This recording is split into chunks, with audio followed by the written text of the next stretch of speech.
with Kung Fu Eddy. He will fight you to the death.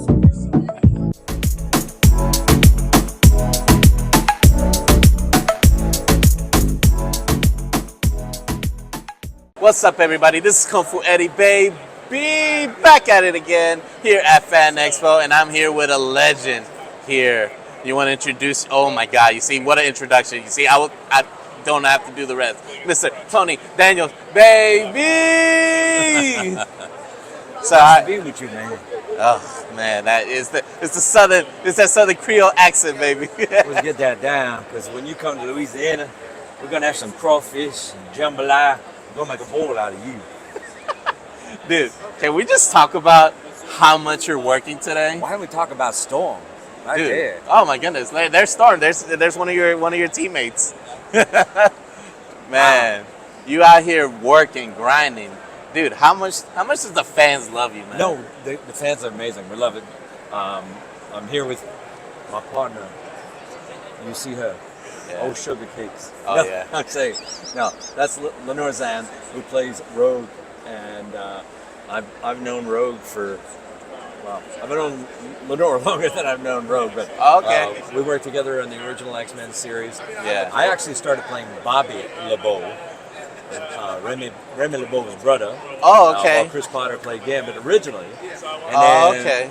And then I was doing all these other characters, and then Chris left the show, and I go, "You're Gambit." Just like that. There you go. And then I ended up playing Gambit for like 9 years in the video games, in the last couple seasons of X-Men before 97 was evoked. Oh, okay. And then, so if you ever played all those video games, which you did, didn't you? Street Fighter versus X-Men. Man, and the arcades? Capcom. Boom. In the arcades, we was there, we was kicking it back, and Capcom and Activision and stuff. So it was good. Yeah. Dude, that's awesome. So not only did you play this legendary character Gambit, you also played Jaded for Sailor Moon. Sailor Moon, Jedi. And you're also 290 other characters. Oh my goodness! If I list all of your characters that you played, that's basically for 4 hours. That's basically my interview. That's an true. interview, a bonus, Patreon special, and a car accident. All rolled into one. Oh Lord, let's avoid that one. Since 2005, I've been doing Tony. We don't even have to say his last name. Dude, I'm telling you, and that's great. Pun intended. That's my line. I'm going to stab him with a pen. Yeah, it won't hurt. He's going to send the cease and desist. That's it. Game over. Yeah. Man, so how did you get started with this voice acting game, man? Well, that was kind of a weird thing, because I was a musician by the time I was professional at it. By the time I was 11, 12 years old, and I was playing with these different bands, and this guy came in one day, and I had a voice. This was my voice when I was 11. I actually had to study opera to get a higher voice to do cartoons. But this man came in, and he was had a radio show, and he goes, "Hi, my name's Shotgun Tom Rivers. I want you on my radio show. Bring your guitar." And I brought my guitar, and I played. And I went, man, I want to do radio, because I had such a good time with him. So I ended up being an intern at the radio station, and that's where it all started.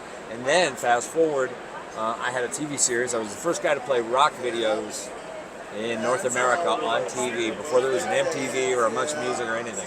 Wow.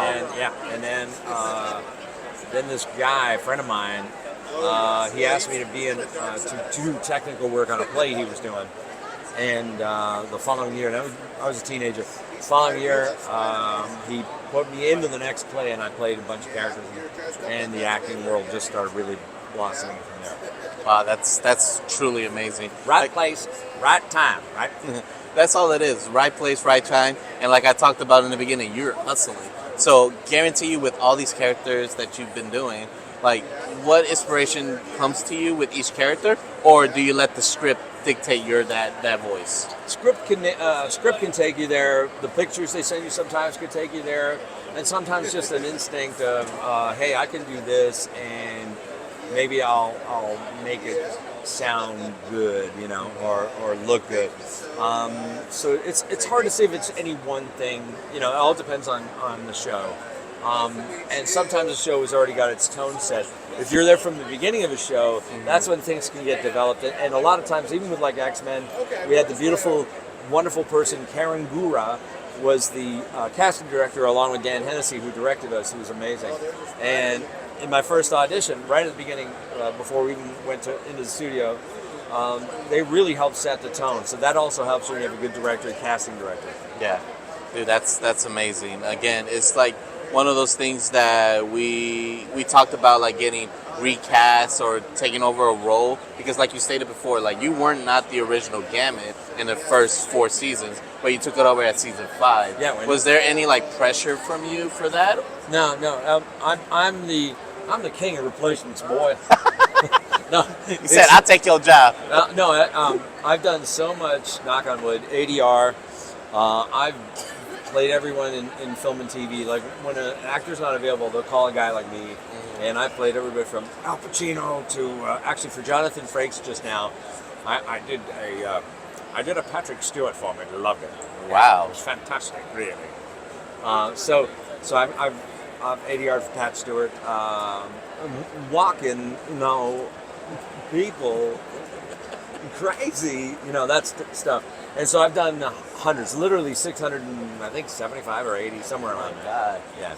And like, what is your secret? Because again, as you know, as a kid, you get your parents to. That's it. Listen, there you go. It's the ear. It is the ear. But yeah, no, you're gonna say you get your like parents. you get your parents to read you a bedtime story, and they make noises for you, and then as a child, you start doing all those voices of your own. Nope. My parents wouldn't read bedtime stories. My father was born in Malta. He was a Sicilian Arab mix, like black, Asian, and do your 23andMe. You'll freak out when you find out. And my mom, like, never any bedtime stories because they were too tired, man. They worked their ass off. Yeah, we were poor when we first, when we were first growing up. My parents we had a loving home, and we're lucky where a lot of people don't have that. So, yeah. But you don't let that stop you because you were grinding. You hustled yourself to the top of a legacy. Thank you. Well, again, it came from the music. That's really it. Even Lenore's a great singer. Lenore, who plays Rogue, she's an amazing singer, and I just love her. We might do a Gambit and Rogue album. I don't know. I've been talking to her. I will love it. That was so very well in the South. Yeah. Hell yeah. Hell yeah.